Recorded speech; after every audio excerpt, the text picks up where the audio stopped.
একটা বান্দা কাবা শরীফে যায় হজ করার জন্য, কিন্তু প্রতি বছরই ওই কাবার ভিতর থেকে আওয়াজ আসে যে তোর ইবাদত, তোর হজকে কবুল করা হলো না।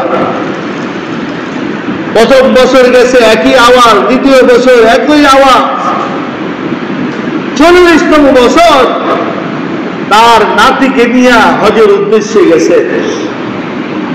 নাতিকে নিয়ে কাবা শরীফের চতুর্দিক দিয়া তাওয়াফ করে লাব্বাইক আল্লাহুম্মা লাব্বাইক লা শারীকা লাক লাব্বাইক ইন্নাল হামদা ওয়ান নি'মাতা লাক লা শারীকা লাক, এভাবে তালবিয়া পরে পরে কাবা শরীফের চতুর্দিক দিয়া ঘুরে। আর কাবা শরীফের ভিতর থেকে আওয়াজ আছে লা তাকাব্বালাল হজ, তোর হজকে কবুল করা হলো না। নাতির কানে যখন এই আওয়াজ আসছে, নাতি দাদাকে ডাক দেয়া বলে, দাদা তুমি একে 40 বছর ধরে এখানে হজ করতে আসছো, হজ করতেছো ভালো কথা, কিন্তু ভিতর থেকে যাকে বলো যে তুমি উপস্থিত, আল্লাহ আমি তোমার দরবারে এসে উপস্থিত হইলাম, হাজিরা দিলাম, ভিতর থেকে তো আওয়াজ আছে তোমার হজ কবুল করা হয় নাই, তো তুমি এটা কি হজ করো? দাদা বলে, নাতি তুইও এই কথা শুনে ফেলছস? হ্যাঁ আমি তো শুনতেছি, তুমি যতবার বলো লাব্বাইক আল্লাহুম্মা লাব্বাইক, ততবার ভিতর থেকে বলে তোর হজকে কবুল করলাম না, তোমার হজকে কবুল করা হলো না। দাদা বলতেছে, নাতি আজকে এই আওয়াজটা 1 বছর না 40 বছর পর্যন্ত আমার কানে এই আওয়াজটা আসতেছে যে আমার হজকে কবুল করা হয় না, তারপরও আমি হজ করা বন্ধ করি নাই। কারণ কেন? আল্লাহ তাআলা আমার ইবাদত বন্দেগী কবুল করবে না। আল্লাহ তাআলার কাছে আমি কি দোষ করেছি, কি পাপ করেছি, যে পাপের কারণে আল্লাহ তাআলা আমার হজ কবুল করবে না। আমি এই জন্য আরো যত বছর জীবিত থাকে আমি প্রতি বছর এই বাইতুল্লাহ এসে একই তালবিয়া করে যাব, হজ করে যাব, আল্লাহ পাক রব্বুল আলামিনের সন্তুষ্টি অর্জন করার চেষ্টা করব। বাদ বাকি কবুল করার মালিক আল্লাহ পাক রব্বুল আলামিন। এই কথা বলার সঙ্গে সঙ্গে কাবা শরীফের ভিতর থেকে আওয়াজ আসছে, তাকাব্বালাল্লাহুল হজ ইয়া ইবাদাল্লাহ, হে আল্লাহর বান্দা তোমার হজকে কবুল করা হয়েছে বলে সুবহানাল্লাহ। আমরা তো একবার দুইবার নামাজ পড়ে ক্ষান্ত হয়ে যাই, চিন্তা করি নামাজ পড়ে কি হবে। একবার বিপদে পড়ছি তো মসজিদে এসে দোয়া করতেছি, দোয়া করে যখন দিকে এদের কোনো ফলাফল পাই না, দোয়া করা বন্ধ করে দেই। দোয়া করে কি হবে?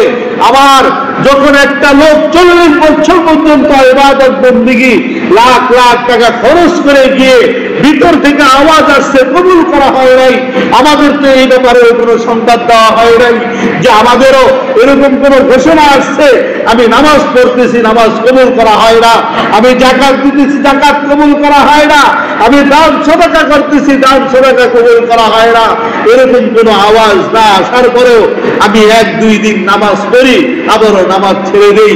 1 ওয়াক্ত ভালো লাগে পড়ি, তারপরে নামাজ পড়া বন্ধ করে দেই। 1 মাস নামাজ ভালোভাবে পড়ি, তারপরে আবারও নামাজ পড়া বন্ধ করে দেই।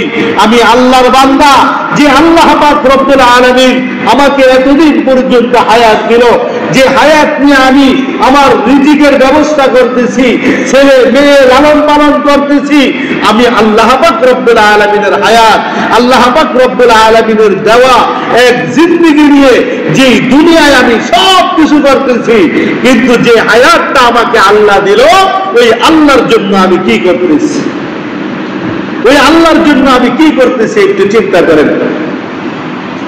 আজকে যদি আপনি চিন্তা করেন যে আপনার এই পুরো শরীরটা কে দিছে, কে দিছে বলেন?